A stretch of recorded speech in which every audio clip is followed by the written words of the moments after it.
할렐루야. 네, 오늘 이 저녁에도 주의 사랑과 은총이 우리 모두에게 함께 하시기를 간절히 축복합니다. 또 하나님의 귀한 말씀의 은혜가 우리 모두에게 이 시간 함께 하시기를 간절히 소원합니다. 우리 앞뒤자분들 서로 인사할까요? 만나서 반갑습니다. 주의 이름으로 축복합니다. 네, 감사합니다. 오늘 말씀 제목 한번 따라합니다. 예수님은 누구신가? 다시 한번요. 예수님은 누구신가? 네, 오늘은 예수님은 누구신가 라는 제목으로 함께 은혜의 말씀 나누도록 하겠습니다. 우리가 계속해서 요한복음을 읽어나가고 있습니다. 오늘 말씀은 이제 예수님께서 십자가에 달려 죽으시기 직전에 빌라도의 법정에서, 빌라도의 관정에서 재판을 받는 그러한 장면입니다. 오늘 본문의 말씀은 이렇게 시작을 합니다. 28절 말씀 같이 한번 읽어봅니다. 시작. 그들이 예수를 가야바에게서 관정으로 끌고 가니 새벽이라 그들은 더럽힘을 받지 아니하고 유월절 잔치고자 하여 관정에 들어가지 아니하더라. 예수님께서는 제일 먼저 유대인들에게 잡혀서 안나스에게 갑니다. 그 이후에 안나스에게서부터 이제 그 대제사장 가야바에게로 갑니다. 거기서 신문을 받으신 다음에 이제 빌라도 총독에게로 갑니다. 오늘 말씀이 바로 그 장면이에요. 예수님께서 재판받는 장면인데 이 장면에 우리가 보면은, 재판을 보면은 매우 이상하고 불합리한 재판입니다. 여러분, 세상에 이런 재판이 어디 있어요? 시간적으로도 이상한 재판입니다. 예수님께서 이제 가야바의 법정에서 빌라도 법정으로 옮겨졌습니다. 두 번을 이동하는 거예요. 첫 번째는 안나스, 가야바, 빌라도. 여러분, 오늘 말씀에 보니까 28절에 보니까 예수님께서 재판받으시는 이때가 새벽이라고 말씀합니다. 새벽에. 우리 시간으로 하면 3시에서 6시입니다. 여러분, 무슨 재판을 새벽에 합니까? 예수님께서 갑자기 살인을 한 것도 아니고 강도짓을 한 것도 아니고 또 로마 대왕에서 폭동을 일으킨 것도 아닌데 갑자기 예수님을 잡아다가 그날 저녁을 보내고 새벽에 재판을 합니다. 시간적으로 맞지 않는 재판입니다. 또 절차상으로도 이 재판은 정당한 재판이 아니에요. 정상적인 재판은 재판을 신청한 원고와 또 고소를 당한 피고가 함께 같은 자리에 있어야 됩니다. 근데 이상한 것은 예수님을 고소한 유대인들은 빌라도의 법정에 들어가지 않습니다. 오직 예수님만 들어가고 유대인들은 그 법정 밖에 있어요. 함께 있지는 않습니다. 유대인들이 들어가지 않은 이유가 뭡니까? 유대인들은 바로 이날 밤부터 유월절이 시작이 되는데 만약에 이 기간에 이방인의 처소에 들어가면은 일주일 동안 부정을 해요. 그렇기 때문에 유월절 잔치를 먹을 수가 없습니다. 참여를 못해요. 그래서 유대인들은 더러움을 방지하기 위해서 예수님만 들여보내고 피고만 들여보내고 고소를 한 원고, 유대인들은 법정 바깥에 있는 거예요. 참 이상하죠? 피고와 원고는 따로 떨어져 있고 빌라도가 법정을 들어갔다 나왔다 하면서 재판을 하는 거예요. 재판관이 들어갔다 나왔다 하면서 재판하는 겁니다. 여러분, 재판은 공정해야 됩니다. 그런 면에서 볼 때 예수님의 이 재판은 정상적인 재판이 아닙니다. 시간상으로도 그렇고 절차상으로도 이것은 정당한 재판이 아닙니다. 여러분, 얼마 전에 이틀 전인가요? 박근혜 후보가 머리를 숙여 사과를 했죠. 뭐 때문에 사과했어요? 자기 아버지 박정희 대통령이 쿠데타를 일으켜서 독재를 한 것에 대해서 역사의 앞에서 참여하는 그러한 사과를 했습니다. 또 한 가지는 이 박정희 대통령이 유신 독재 시절에 인혁당 사건으로 8명을 죽인 사건을 반성하는, 또 그 사건을 다시 한번 역사 앞에 용서를 비는 그러한 사과를 했죠. 근데 여러분, 우리가 인혁당 사건이라고 하는데 그게 무슨 사건일까요? 1975년에 유신 독재 시절에 박정희 그 독재를 한 거에서 이렇게 모임을 가졌는데 그때 이 정부에서 8명을 재판과 동시에 죽인 사건이 있었어요. 여러분, 재판을 한 다음에 그 사형 선고를 한 다음에 절차상 시간이 지난 다음에 사형을 해야 되는데 확정을 한 다음에 사용을 해야 되는데 재판을 한 다음에 그 다음날 새벽 4시부터 8명을 교수형에 처해버렸어요. 여러분, 그 시신을 또 그 고인들에게 유족들에게 돌려준 것이 아니라 바로 사형을 버린 다음에 벽제 화형터에 끌고 가서 다 화장을 해버렸어요. 그 사건을 그 박정희 대통령의 딸인 박근혜 이 후보가 사과를 하는 그런 거였어요. 왜? 재판이 잘못됐다는 거죠. 절차상 맞지 않는다라는 거죠. 여러분, 오늘날에는 부정한 재판이 없을까요? 오늘날에도 부정한 재판이 많이 있습니다. 여러분 들어보셨죠? 전관예우. 이게 무슨 말이에요? 재판을 안 받아보셔서 잘 모르겠어요? 이 전관예우라는 말이 있는데, 이 전관예우는 뭐냐면은 판검사 출신, 판사나 검사 출신이 변호사 개업을 하면은 3, 4년 동안은 어떤 사건을 수임을 하게 되잖아요. 그럼 100% 승리를 해요. 이해가시겠어요? 제가 만약에 전직 판사나 검사였어요, 그죠? 변호사 개업을 합니다. 그런데 이 관례상 그 사람들을 먹고 살게 하기 위해서 3년이나 4년 동안은 그 변호사가 수임하는 그 사건에 대해서는 무조건 승리하게 만드는 거예요. 이기게 만드는 거예요. 그래서 여러분, 대기업 같은 데에서 소송이 걸리면은 검찰총장 출신이나 뭐 대법관 출신이나 이런 사람들 영입을 해요. 영입을 해서 변호사를 세우면은 거의 이겨요. 반드시 이겨요. 여러분, 오늘날에도 이 돈 때문에 재판을 굽게 하거나 그런 경우가 있다는 거예요. 이상한 재판들이 있다는 거예요. 그래서 그런 말이 나왔잖아요. 유전, 반응을 좀 보여보세요.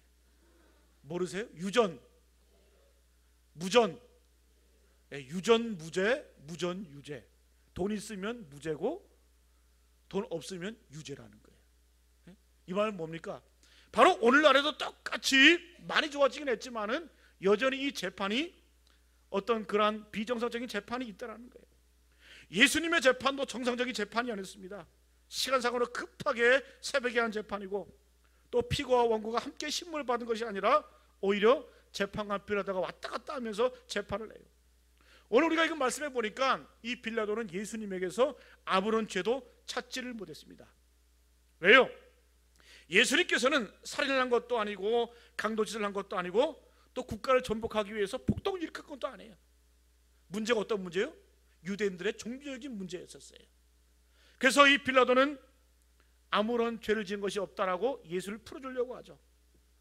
그리고 빌라도는 유대인들에게 말합니다.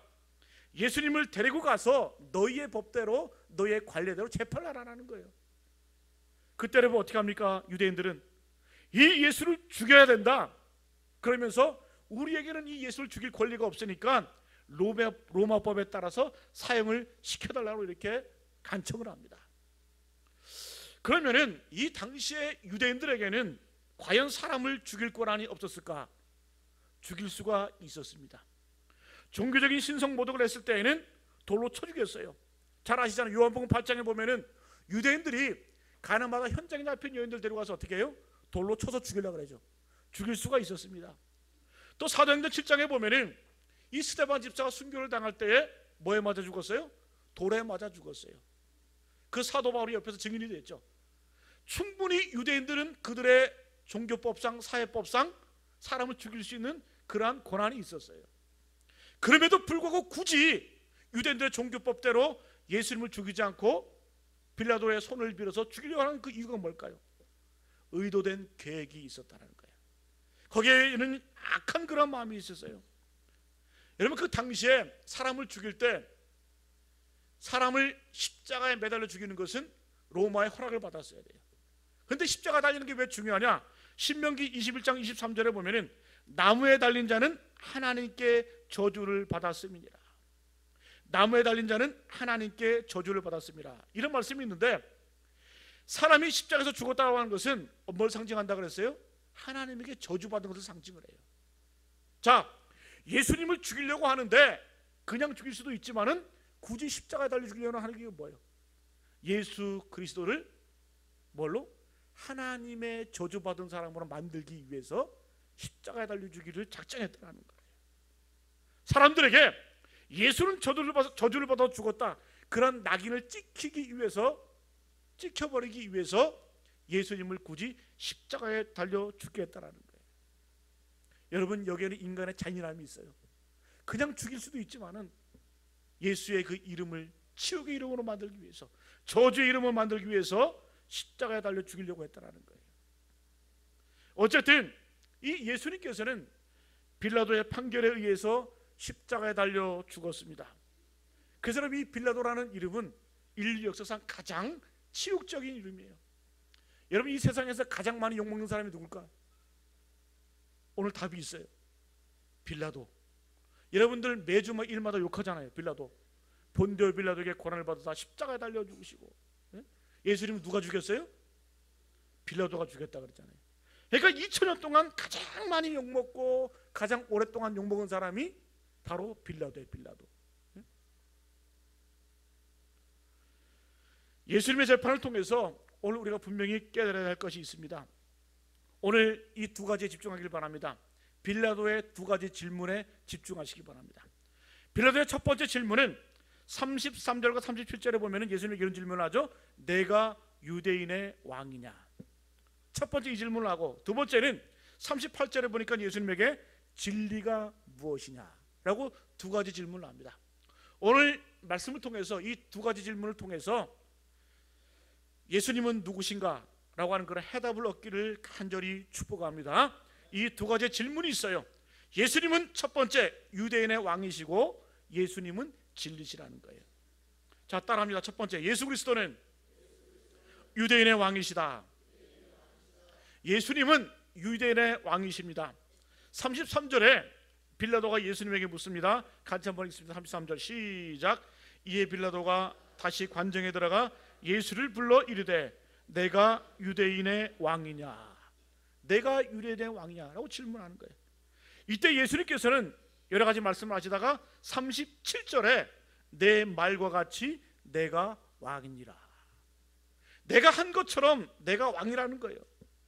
여러분, 이 빌라도의 질문과 예수님의 답변이 참 중요합니다. 왜 그럴까요? 이 질문과 답변에 기독교의 운명과 미래가 담겨져 있어요. 기독교의 정체성이 담겨 있어요. 예수님은 누구시다? 예수님은 유대인의 왕이시다. 유대인의 왕이라는 뜻이 뭡니까? 예수님께서는 인류를 구원할 메시아이고 하나님의 아들이라는 뜻이에요. 예수님의 이 고백이 우리 가운데 이루어지지 않으면은 여러분, 기독교는 생명력이 없어요. 예수님은 누구다? 유대인의 왕이다. 다시 말씀드리면은 예수님께서는 분명한 자기 정체성을 갖고 있었어요. 내가 누구다? 나는 유대인의 왕이다. 하나님의 아들이다. 네? 베드로가 이런 고백을 했죠. 주는 그리스도시요 살아계신 하나님의 아들이십니다. 그리스도가 무슨 뜻이에요? 메시아라는 뜻이죠. 구원자라는 뜻이고 하나님의 아들이십니다. 여러분, 동시에 우리는 이 빌라도의 질문 앞에 우리의 상태를 한번 점검해 봐야 돼요. 여러분, 예수님께서는 스스로 나는 유대인의 왕이다라고 말씀하셨어요. 근데 여러분, 오늘날 유대인들은 예수님을 유대인의 왕으로 믿어요, 안 믿어요? 믿죠?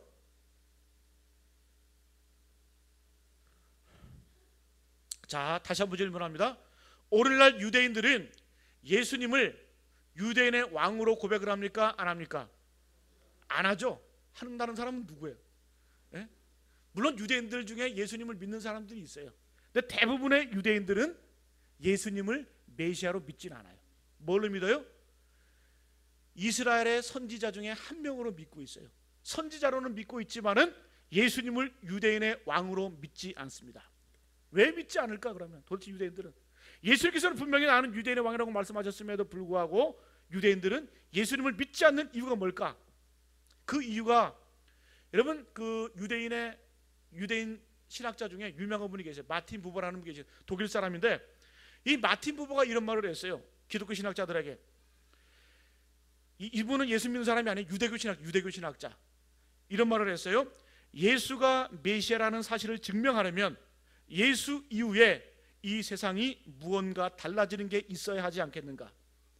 이상하게 이 세상은 예수 이전이나 이후나 아무런 변화가 없다.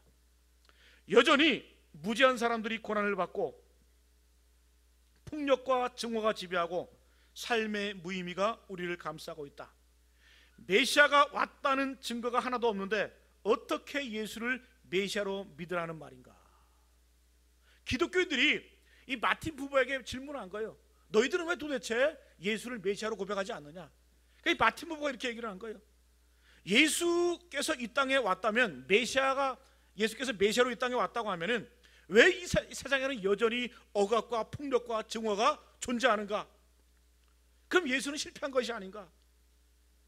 예수님이 이 땅에 오셨음에도 불구하고 여전히 이 세상에는 죽음이 있고 억압이 있고 부조람이 존재한다는 거예요. 그래서 유대인들은 예수는 메시아가 아니다. 그래서 아직도 메시아를 기다리고 있습니다.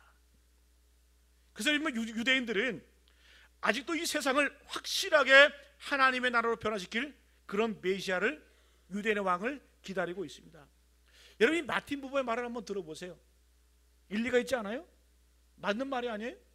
만약에 예수님께서 이 땅을 구원할 메시아로 이 땅에 오셨다면, 구세로 오셨다면 왜 여전히 증오가 존재하고 부조람이 존재하고 무지한 사람들이 억압받고 폭력에 짓눌리고 왜 고통을 당합니까? 왜 우리가 질병에 아직도 얽매여 있습니까? 예수님께서 이 땅에 왕으로 오셨는데. 우리 삶도 한번 되돌아보십시오. 우리는 예수님을 믿습니다. 믿으십니까? 그럼 여러분들의 형편과 사정이 180도 달라졌어요?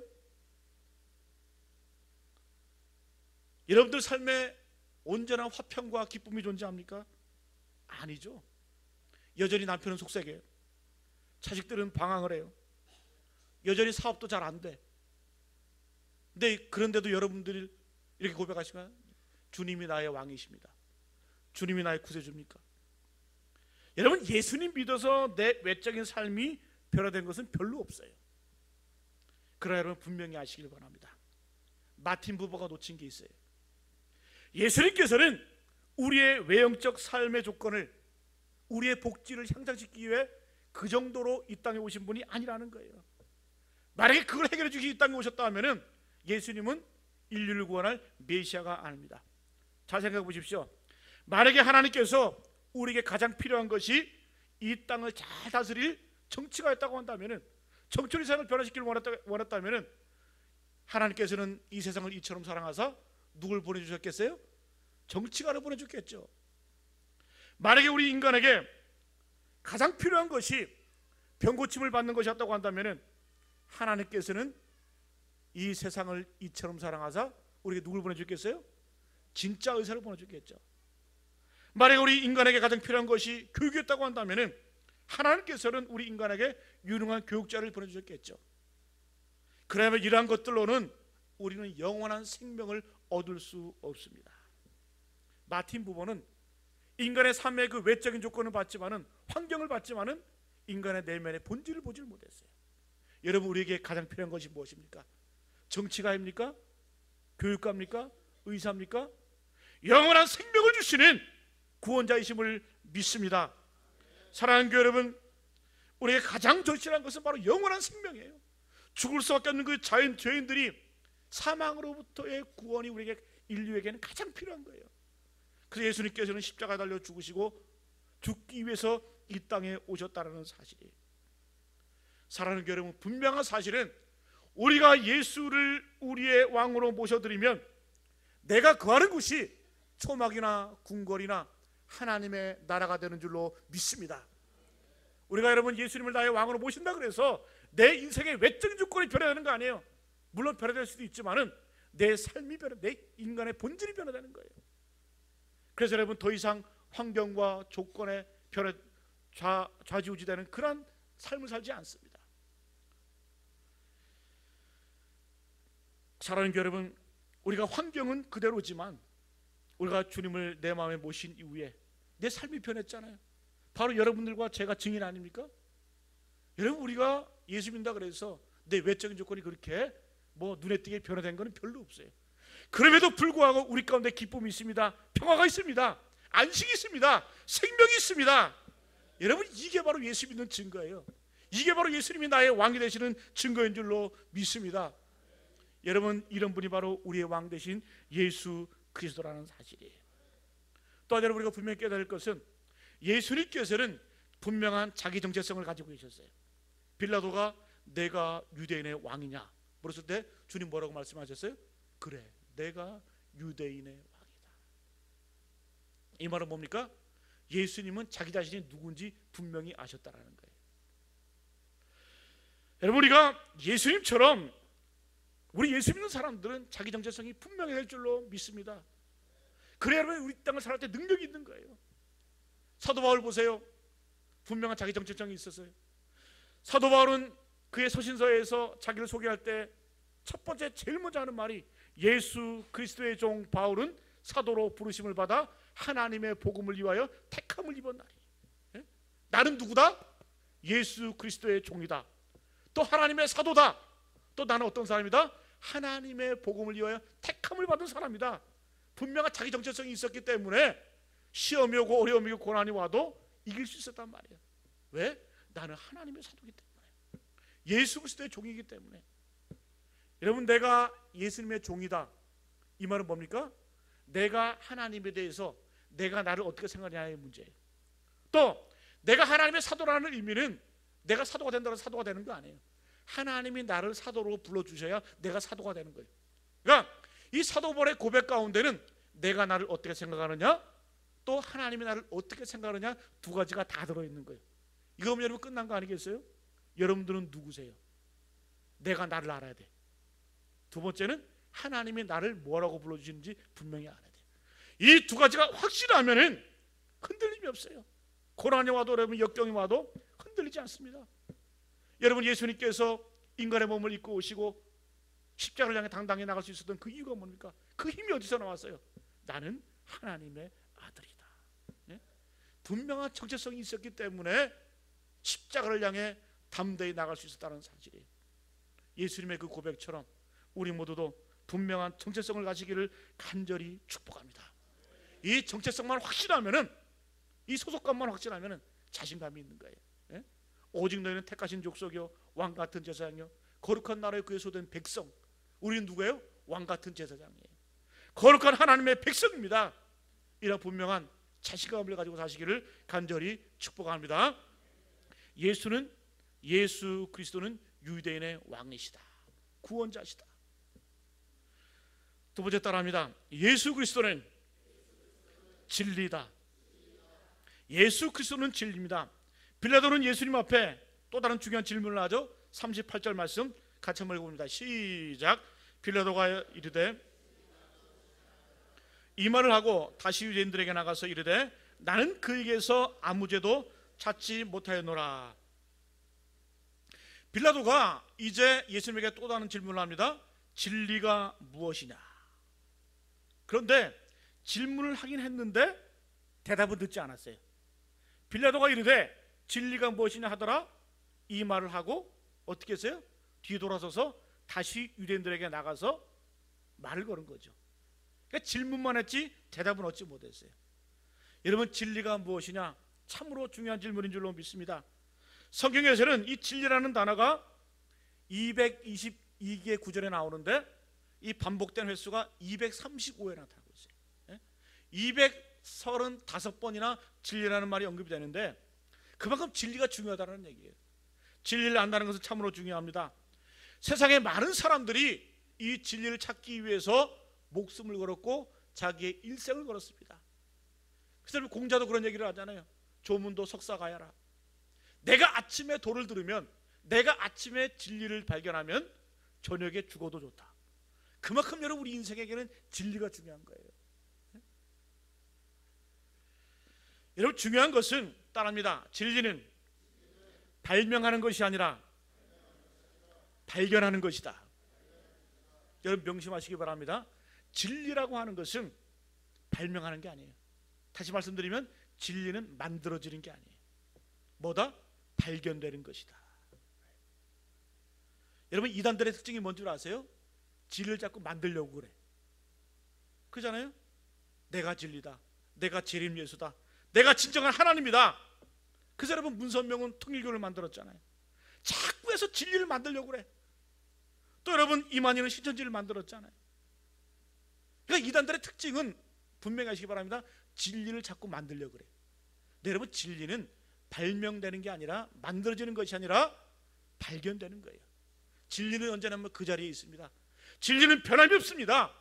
진리는 어제나 오늘이나 내일이나 영원히 변함이 없어요. 진리는 항상 그 자리에 있어요. 어떻게 됩니까? 진리는 우리가 찾아가는 거예요. 발견하는 거예요. 오늘 여러분, 빌라도가 예수님에게 묻습니다.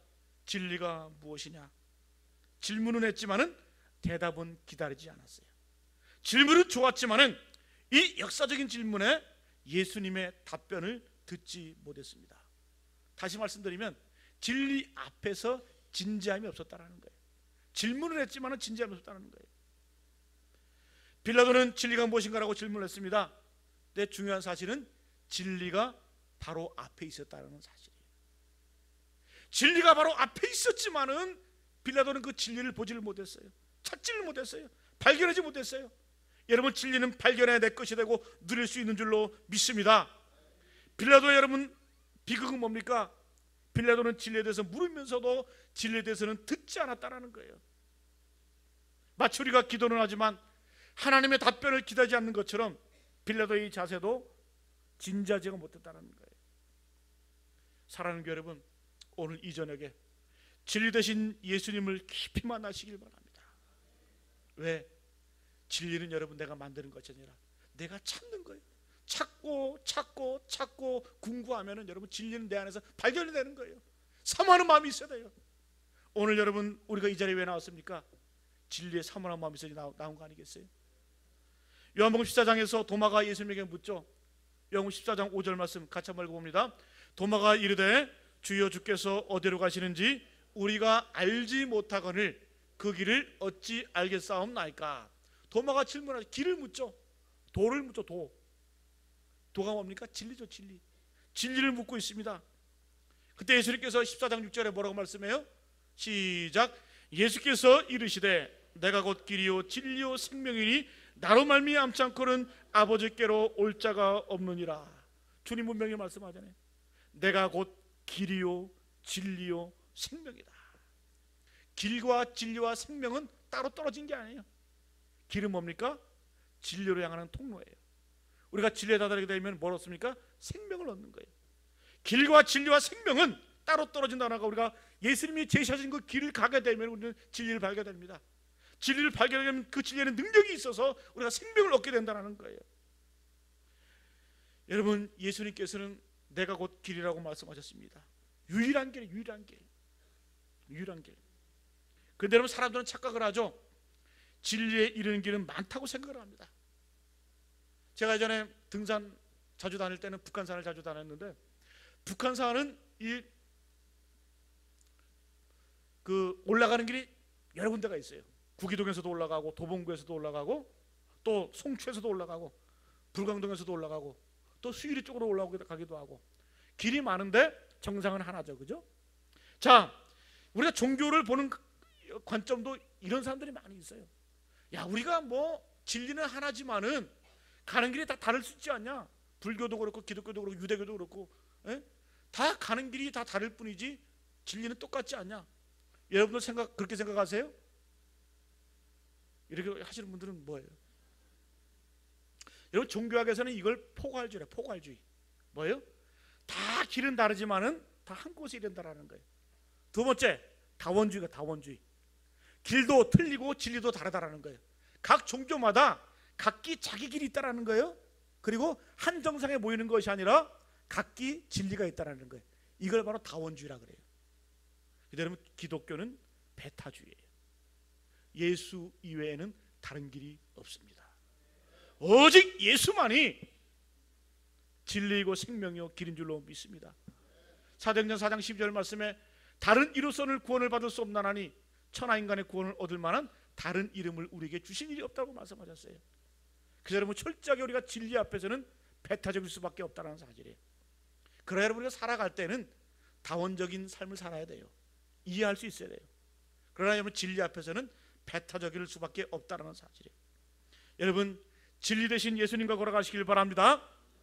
여러분, 우리 인생의 그 신앙의 진리의 이 도정을 사도 바울은 바로 이 달리기에 표현했어요. 경주로 표현했어요. 달리기의 특징이 뭡니까? 첫 번째, 자기 선 안으로만 달려야 돼. 두 번째는 앞만 바라보고 달려가야 돼. 우리가 진리 되신 주님 앞에 머물러 있을 때에는 어떻게 됩니까? 오직 주님만 바라보고 가야 돼요. 오직 주님께서 제시한 그 길로 가야 된다라는 사실이에요. 사랑하는 교회 여러분, 진리 안에서 자유하시기 바랍니다. 여러분, 진리 안에 몰면 얼마나 행복한지 몰라요. 목사가 오래 산다 그러죠. 성직자가 오래 산다 그러죠. 왜 오래 살까요? 요즘에 발견된 게 사람의 몸에서 이 음식으로 섭취되지 않고 약으로도 만들지 못한 그런 물질이 발견됐대요. 그러니까 이 물질은 뭐냐면은 음식으로 섭취가 안 돼요. 또 약으로도 만들 수가 없어요. 그게 뭐냐면 이 다이돌핀이라고 하는데, 이 다이돌핀이 여러분 엔돌핀 알죠? 엔돌핀이 몸에 좋다 그러잖아요, 그죠? 사람이 이 기쁨이 오면은 엔돌핀이 막 일어난다 그러죠, 그죠? 근데 그 엔돌핀의 4,000배 효과가 있는 게 바로 다이돌핀이, 이게 발견이 됐어요. 그런데 이 다이돌핀은 우리가 음식을 먹어서도 나오는 게 아니에요. 약으로도 나오는 게 아니에요. 이 다이돌핀이 우리 몸에 엄청난 효과를 가져오는데 언제 나올까요? 이 다이돌핀은 우리 인간이 감동을 받거나 깨달음을 얻을 때 이 다이돌핀이 나온다는 거예요. 그러면 우리가 다이돌핀 우리 몸에 생성돼서 어떻게 돼요? 말씀 전할 때, 말씀 들을 때 아멘 하면 하셔야 돼요. 그렇다고 뭐 아멘 하시는 분들은 뭐예요 또? 그 다이돌핀이라고 하는 것은 언제 나오냐면 우리 인간이 깊은 감동을 받을 때, 또 깨달음을 얻을 때 이 다이돌핀이 생성이 돼서 우리의 몸을 건강하게 만든다라는 거예요. 그래서 수명을 의사들이 하는 얘기 그러잖아요. 오래 사는 사람들이 누구예요? 성직자들이 오래 살잖아요. 또 두 번째로 오래 사는 사람이 누구냐면 음악의 지휘자들이 두 번째로 오래 산대요. 목사는 왜 오래 살까? 늘 깨달음이 있잖아요. 억지로라도 설교 준비해야 되잖아요. 그러니까 억지로라도 준비하다 보면은 깨달음이 와, 기쁨이 있어. 순간순간 깨닫는 그런 거 있기 때문에 깨달을 때마다 뭐가 나오는 거예요? 다이돌핀이 막 생성이 되는 거예요. 그래서 오래 사는 거예요. 저는 아직 반도 못 사는 것 같아요. 여러분, 지휘자들 보세요. 지휘자들은 막 이렇게 연주를 하면서도 어떻게 해요? 지휘하는 거 보세요. 막 눈 감고 막 이렇게 몰입을 하잖아요. 마치 약 먹은 거 마냥 막 이렇게 하잖아요, 그죠? 뭐예요? 감정이 몰입이 돼서 취해서. 바로 여러분, 그런 무아지경에 이를 때 다이돌핀이 생성이 된다는 거예요. 그래서 여러분, 지휘자들도 오래 살고 성직자들도 오래 산다는 거예요. 여러분, 우리가 늘 이런 삶의 자세에서 살아야 돼요. 진리 안에서 진리를 발견하고 진리를 누려야 될 줄로 믿습니다. 그래서 여러분, 우리가 예배 나오는 게 왜 중요한 줄 아세요? 늘 우리가 예배 시간 가운데 하나님의 말씀을 들으면서 깨닫고 진리 안에 거할 때에 우리의 마음 가운데, 우리 심령 가운데 영적인 다이돌핀이, 또 우리 육적인 다이돌핀이 생성이 돼서 우리의 영과 혼과 육을 건강하게 만든다는 사실이에요. 그래서 여러분, 진리 되신 예수님 안에 거해야 될 줄로 믿습니다. 그래서 여러분, 아멘 아멘 하세요. 아멘 아멘 하다 보면은 그런 깨닫는 그런 마음 가운데, 그런 자세 가운데 내 건강도 회복이 되고 치유가 일어나는 거예요. 믿음으로 받을 때 진리 안에 앞에서, 여러분, 진리 앞에서 아멘의 삶을 사시기를 간절히 축복합니다. 오늘 말씀을 정리합니다. 오늘 말씀에서 이 빌라도는 예수님에게 두 가지 질문을 합니다. 내가 유대인의 왕이냐? 두 번째, 진리가 무엇이냐? 예수님은 진정한 우리의 왕이십니다. 또한 여러분, 우리가 예수님의 그 대답 앞에 우리도 예수님의 모습을 본받기를 바랍니다. 분명한 자기 정체성, 내가 누구인가? 나는 하나님의 자녀다. 나는 하나님의 택한 백성이다. 하나님의 거룩한 나라, 그의 소유된 백성이다라고 하는 그런 분명한 자기 정체성이 있기를 간절히 축복합니다.